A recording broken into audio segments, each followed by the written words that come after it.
Bendita seas, UEFA Champions League. Pero aún más bendito sea el que un día se levantó del sillón y dijo, tenemos que eliminar la regla de gol visitante en fases de eliminación directa.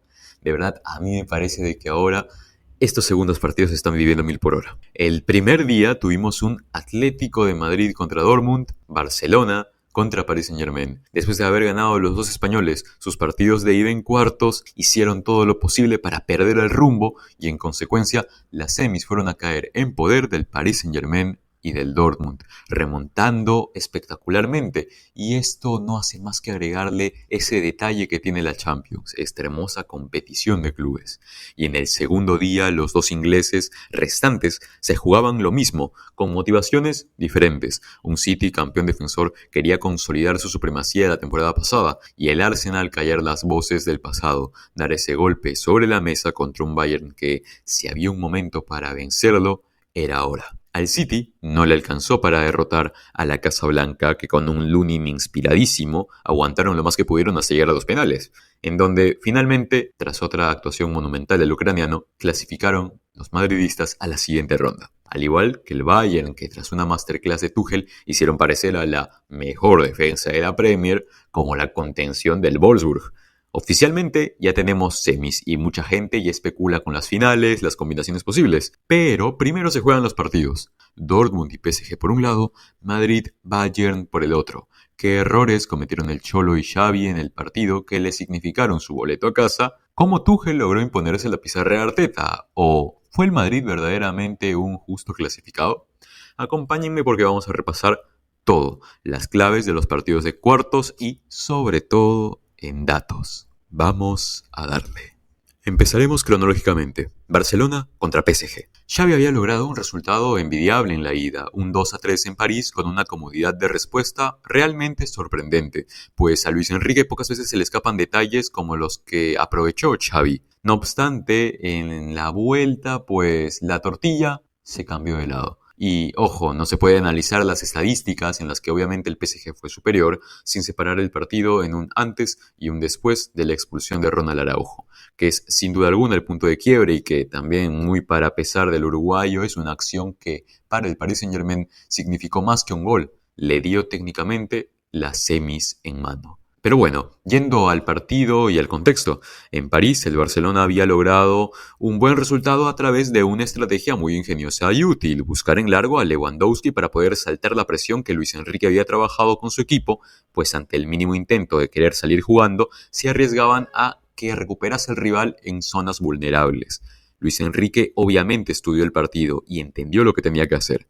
Dejó que el Barcelona pudiera salir jugando y pasó de un bloque alto a un bloque medio, cubriendo el mediocampo del Barça, pero rodeando a la vez a Lewandowski para que no pudiera recibir los balones largos. Y ojo, que haya pasado a un bloque medio no significa que el PSG haya dejado de ser intenso en la presión. Su PPDA prácticamente no varió. Pero en cambio, la altura de las acciones defensivas sí, pasando de llevar su línea de centrales de 51 metros de su área a 46. Y a través de intercepciones inteligentes, los parisinos, con billeteras catarís, despojaban a los culés de la pelota, y con un mediocampo del Barça muy errático a la hora de volver a presionar cuando perdían el balón, los defensores eran los que tenían que salvar las papas para Xavi.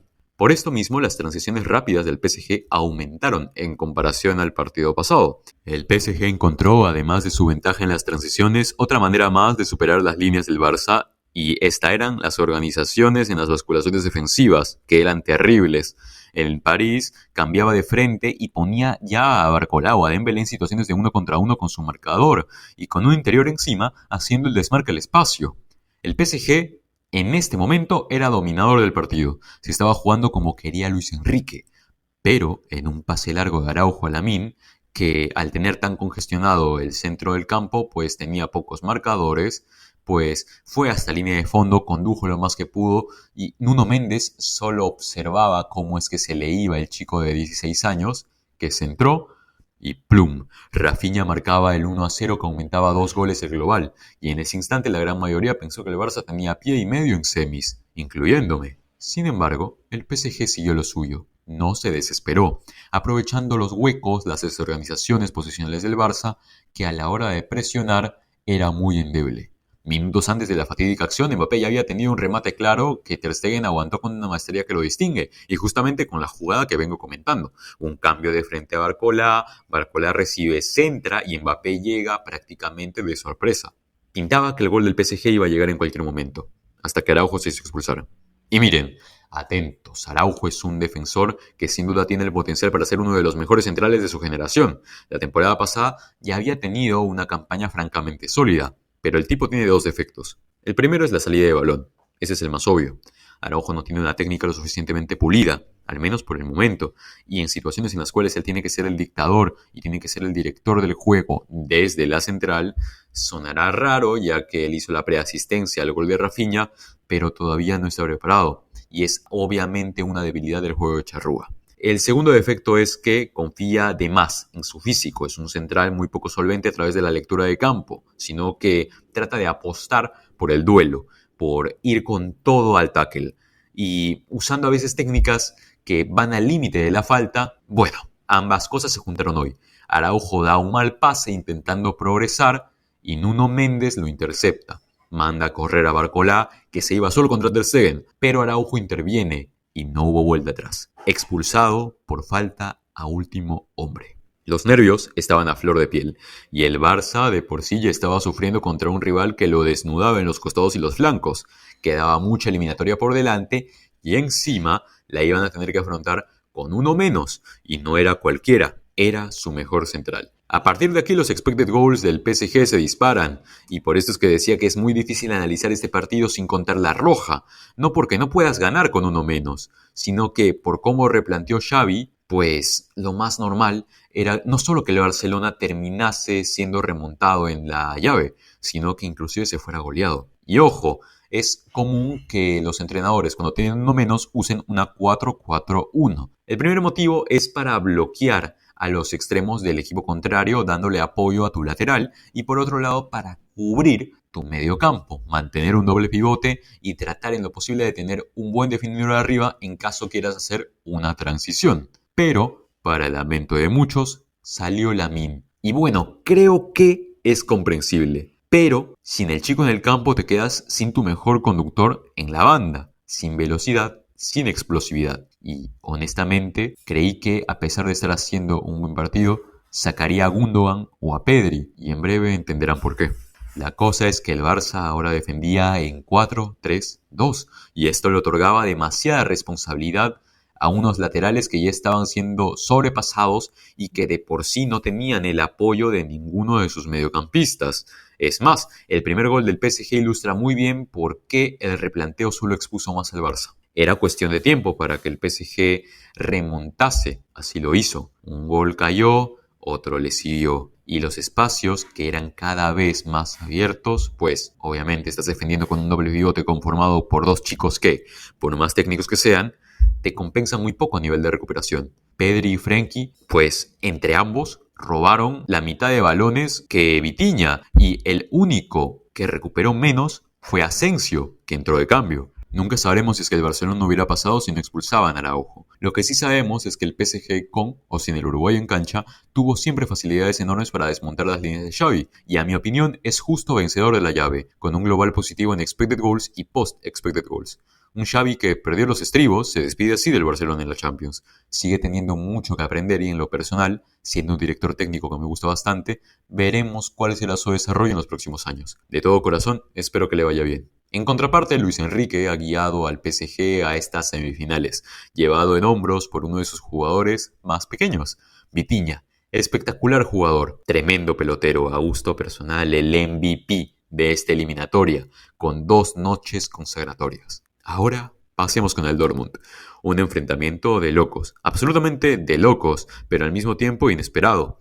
A nivel estadístico, el Dortmund y el Atleti estuvieron muy a la par en cuanto a ocasiones y la calidad de las ocasiones, pero el factor diferencial fue en parte el replanteo de Edin Terzic. Y voy a reconocerle esto, porque el tipo no es un genio de la táctica. Me parece un entrenador del cual puedo esperarme cualquier cosa. Recuerdo que su Dortmund le complicó la vida al City en 2021 y al año siguiente estaban siendo eliminados en fase de grupos. Y este año empezaron con un punto de 6 posibles y acabaron líderes de grupo. Y hay algo en lo que el Dortmund pues tiene una chispa, nunca te deja indiferente, es un club que, para bien o para mal, siempre te genera al menos un mínimo de emoción. Ahora sí, ¿cómo replanteó Terzic exactamente? Pues de la siguiente manera.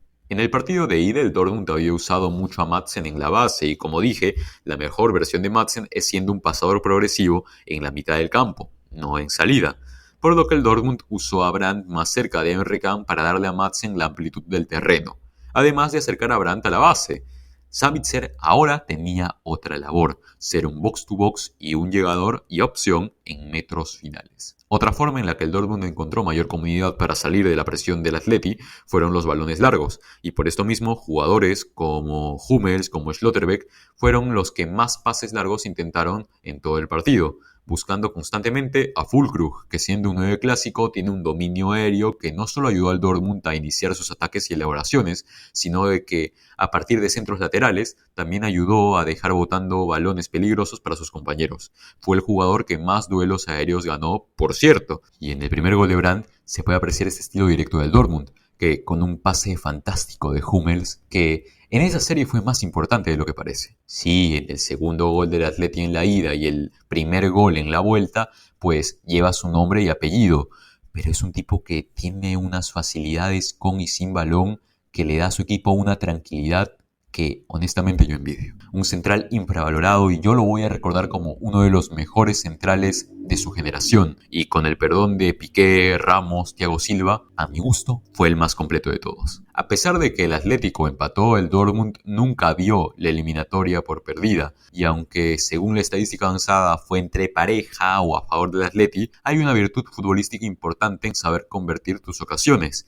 como no pasó por ejemplo con Morata en el primer tiempo. El Dortmund finalmente se verá las caras con el PSG de Luis Enrique. Choque interesante, pero más interesante aún fue lo que nos dejaron los últimos dos partidos de estos cuartos de final de Champions. Vamos a cerrar con el más emocionante de todos, chicos. Tranquilos. Así que vamos a proseguir con el Bayern versus Arsenal. En la previa del Arsenal se jugaba varias cosas. Era un test, un examen, para saber si es que esta generación de Gunners ya estaba preparada para las grandes citas. Y bueno, también hay que decirlo ante una pésima versión del Bayern. Y vamos a adelantar conclusiones. Los Gunners no pudieron. La verdad es que en ambas llaves tuvieron problemas para tener esa letalidad que requieres para sacar un gigante, como el Bayern. Y Tuchel nuevamente demuestra que es una de las grandes mentes tácticas de los últimos tiempos, al menos en llaves de eliminación directa. Las estadísticas reflejan que fue una superioridad del Bayern ante el equipo londinense, tanto en expected goals como en tiros. Para empezar, el Bayern sin el balón se plantó en un bloque medio y desde ahí empezaron los problemas del Arsenal, pues Tuchel intercalaba entre una 4-4-2 y una 4-3-3 para bloquear sus mediocentros. En todos los casos había inferioridad numérica por el centro, ya que recibían incómodos o directamente no tocaban el balón sin antes tener forcejeos de Laimer, de Goretzka, de Guerreiro, Musiala o Sané. El Bayern, a diferencia del partido anterior, jugó con doble lateral, que yo creí que Tuchel tenía planeado para frenar a Saka, pero me equivoqué. Era para rodear a Odegaard, que es la fuerza creativa del Arsenal. Y aquí quiero resaltar el partidazo de Joshua Kimmich, ya que, pues al tener tanto jugador bloqueando la zona de interiores, tenía la tarea de frenar a Martinelli, de frenar a los extremos. Y este labor lo cumplió con creces. Es un tipo que cuando quiere jugar en el lateral derecho es el mejor del mundo y no hay discusión. Ni Trent, ni Cancelo, ni Walker te dan lo que te da Kimmich con pelota y sin ella.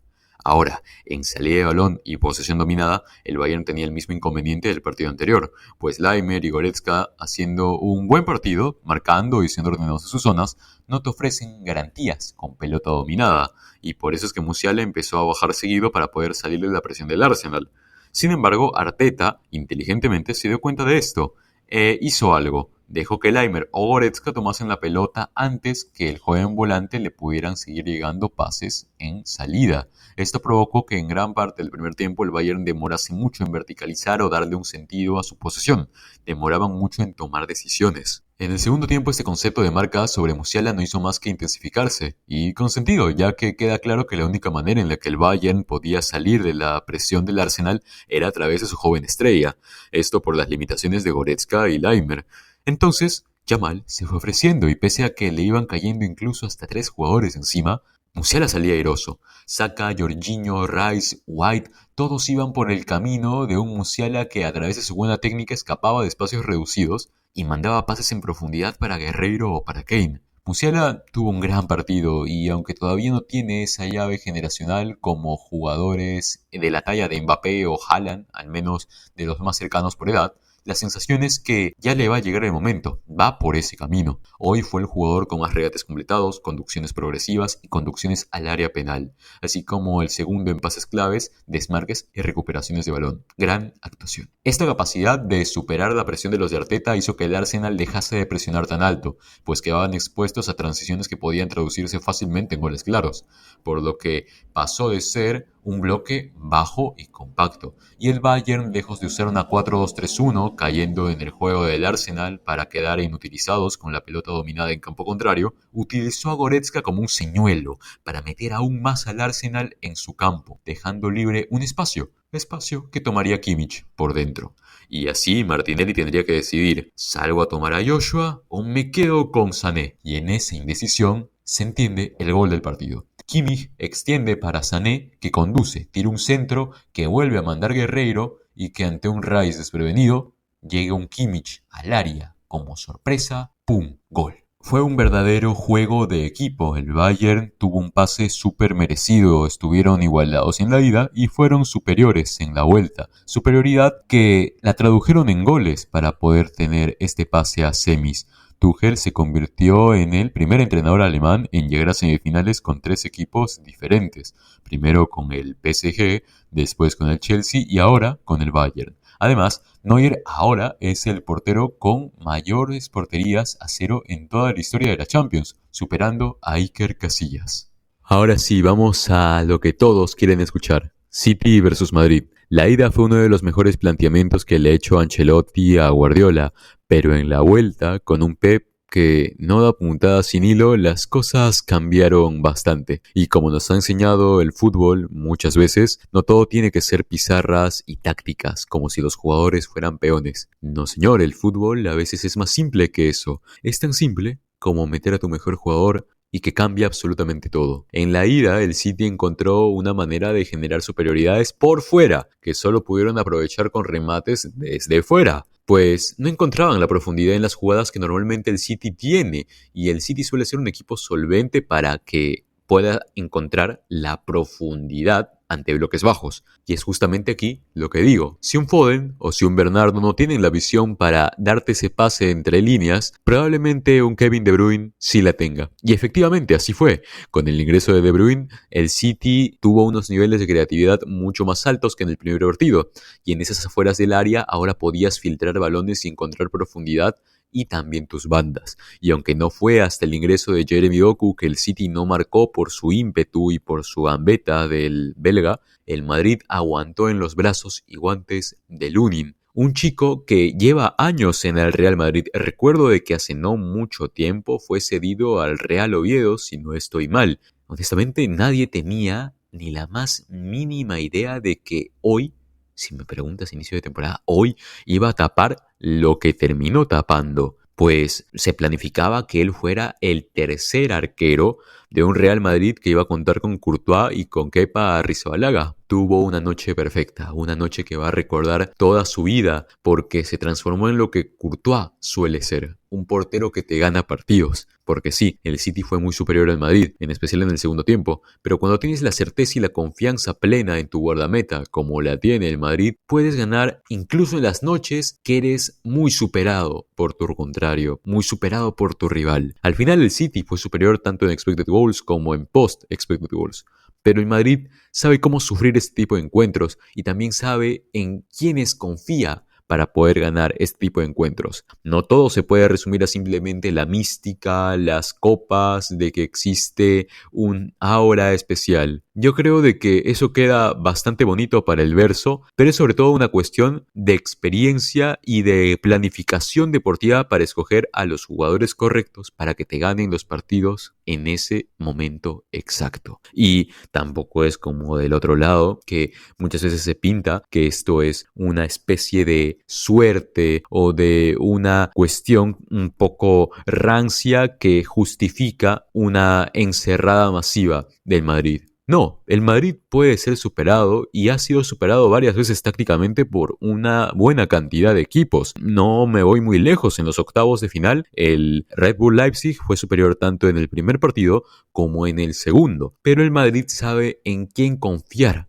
para ganar este tipo de encuentros. Y ese es su portero y los jugadores que con una experiencia y con una solidez que muchos clubes envidian, pues hoy se planta en semifinales de Champions y se verá ante un clásico y un conocido, uno de los enfrentamientos más repetidos en la historia de la Copa de Europa, el Bayern Múnich. Pero bueno, este ha sido mi análisis de los encuentros del día martes y del día miércoles. Disculpen si ha salido un poco tarde. Se me juntaron varias cosas y bueno, si te ha gustado, deja tu like y un comentario. ¿Quién crees que pasará a la gran final de la UEFA Champions League de esta temporada 23-24? Te leo. Un abrazo y nos vemos.